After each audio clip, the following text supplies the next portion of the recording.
All right, I normally don't care who is the president of any university I did not go to, including the one I did go to, but this is too good. Oh, my. You know by now that Claudine, the former president of Harvard, was fired for, well, being a copycat. You can't do that when you're a university president. And, well, being weirdly light when it comes to combating anti-Semitism. So strange. Seemed oddly comfortable with the idea of genocide being promoted on her campus.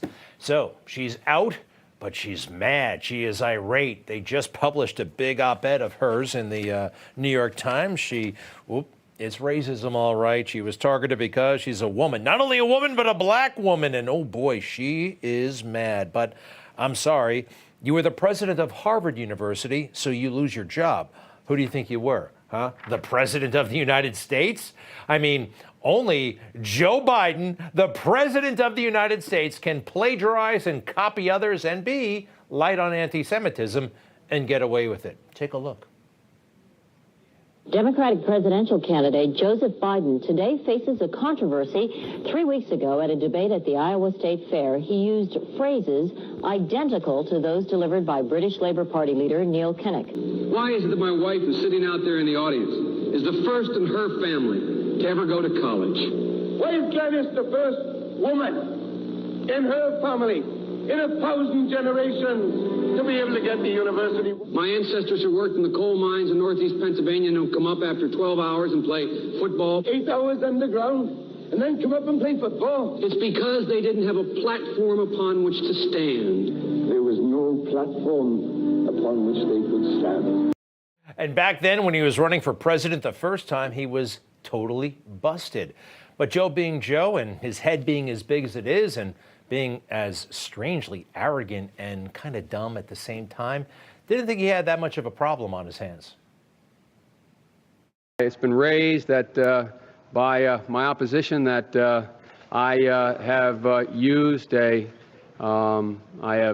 paraphrased Neil Kinnock. And it's true, I have. And I will continue to, because the sentiment he expresses is a sentiment that, in fact, I think best expresses what's at stake here about building a platform for people. I did not say, to paraphrase Neil Kinnock. I should have, but I was talking about me in there, and I was applying the same exact thing Kinnock said about himself to me, which applied as I said it. This is somebody who's not quite there, not a sharp guy. And what's with the well, this wasn't the only thing he got busted for. In law school, Joe's a lawyer, believe it or not. He attended the Syracuse University School of Law. And back then, he was busted for copying somebody else's work. At Syracuse Law School, Biden was involved in a plagiarism incident. He quoted 5 pages of someone else's work without proper citation. He was given an F, but appealed to the faculty and allowed to repeat the course. He got a B. Yeah, Joe talked his way out of that one, but again, he was busted. I kind of understand why this Harvard person is pretty bent out of shape for losing her job, but we'll get to the anti-Semitism stuff in a moment. First, Joe and law school. Yep. This is what he wrote as his own, but it wasn't his own. The trend of judicial opinion in various jurisdictions has been that the breach of an implied warranty of fitness is actionable without privity. Who would copy this stuff?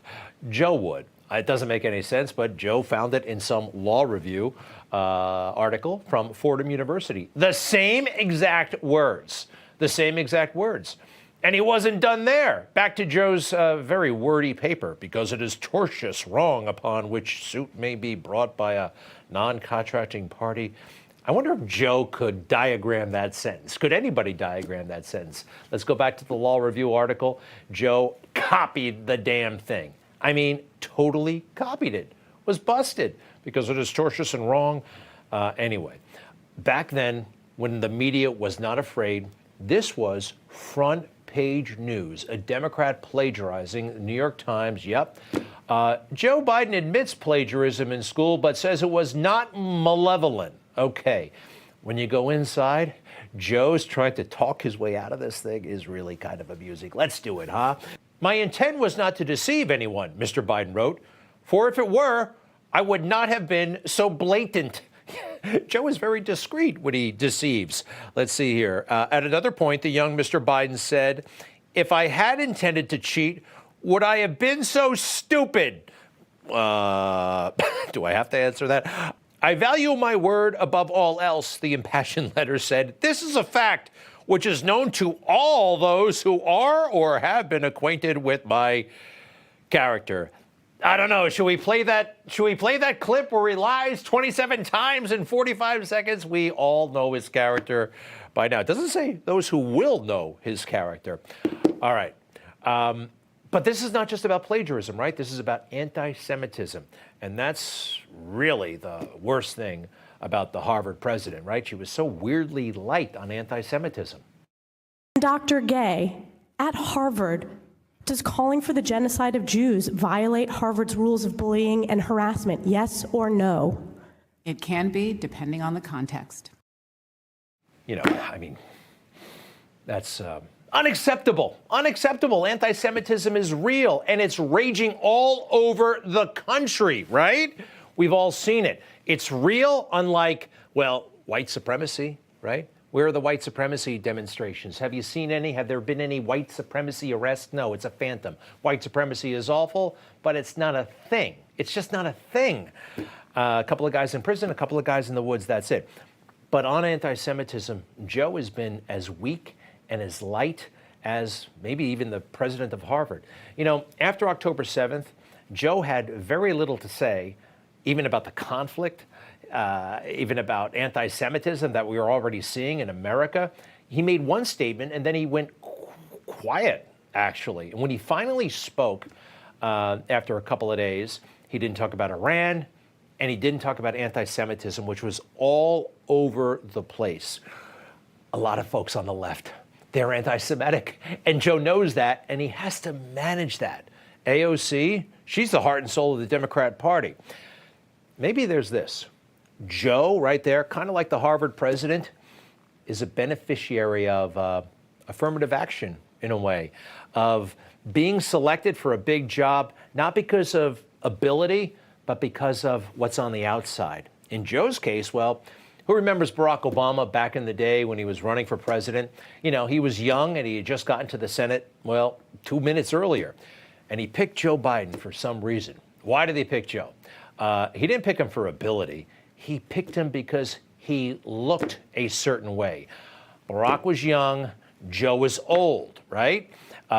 Also, I would have been open to a person of color as vice president, but apparently, according to the political experts, that year it could not have been with Obama at the top of the ticket.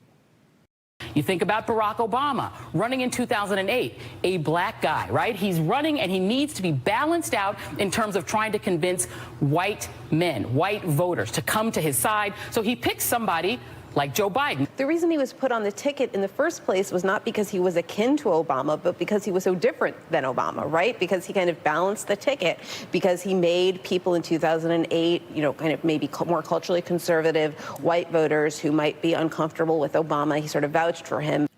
Hey, speak for yourselves. I mean, that all sounds vaguely bigoted, doesn't it? That's not how real people think. But in the Beltway, the political circles, that's how they think. Hey, George H.W. Bush, do you think he picked Dan Quayle because he was the best guy to be vice president or president someday? No, he picked him because he was young, because he was cute, because he was from a certain state. That's how that, I mean, it's not about ability, which we all kind of found out at one point. Senator, I served with Jack Kennedy. I knew Jack Kennedy. Jack Kennedy was a friend of mine. Senator, you're no Jack Kennedy.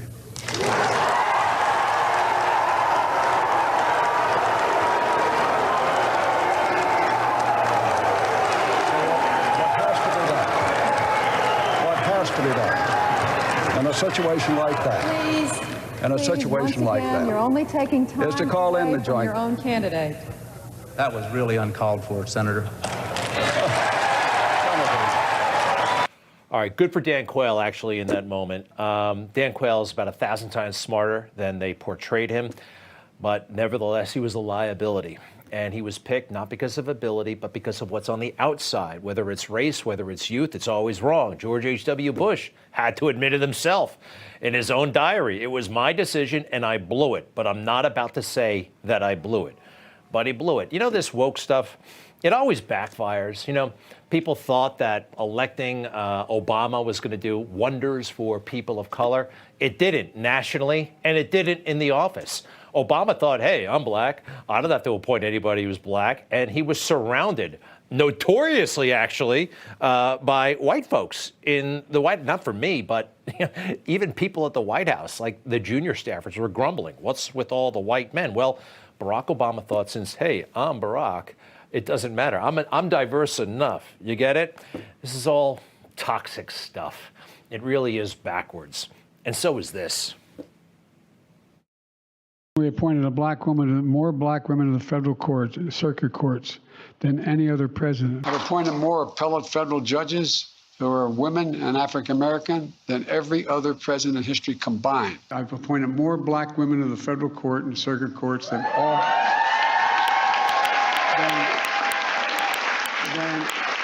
every other president combined.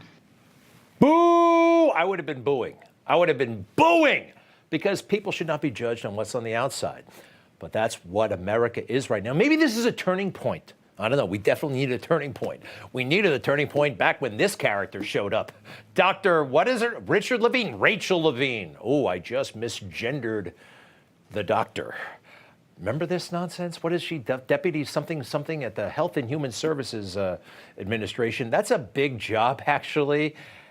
And this doctor likes to be around kids who are transitioning. That's a problem. Will you make a more firm decision on whether or not minors should be involved in these decisions? Senator, transgender medicine is a very complex and nuanced field, and if confirmed to the position of Assistant Secretary of Health, I would certainly be pleased to come to your office and talk with you and your staff about the standards of care and the complexity of this field. Wow.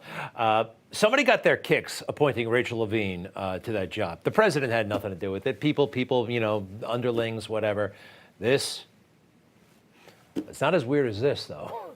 The energy official, remember the one who, Assistant Secretary of something for the Department of Energy, was non-binary and also liked to steal luggage from the airport, allegedly. Do we have that picture of her? Yeah. You remember that character. And then there's a good old-fashioned tokenism, like our goofy governor here in New York State, Governor Hochul. Boy, oh boy, she really is in way over her head. But item number one when she got there, I must have a black person as my lieutenant governor. And she looked for the closest one she could find. Al Sharpton supported this man named Benjamin. And a matter of months later, he was arrested for something real bad, alleged bribery and stuff like that. So, you know, when you make it all about optics, I think your brain kind of turns off a little bit, right? You're not using your brain enough. Let's see here. Oh, two more we got to do. Again, all about style over substance. Secretary Pete, formerly Mayor Pete, right? Now, why is this guy the Secretary of Transportation again? I mean, who is he? Where did he come from? South Bend, Indiana, the mayor. But he wasn't just a mayor. He was a gay mayor. Pete Buttigieg is the first major gay candidate ever. Buttigieg, who is openly gay. He's a Christian, a veteran. He's from the Midwest, and he's openly gay. I mean, wow, what's not to like?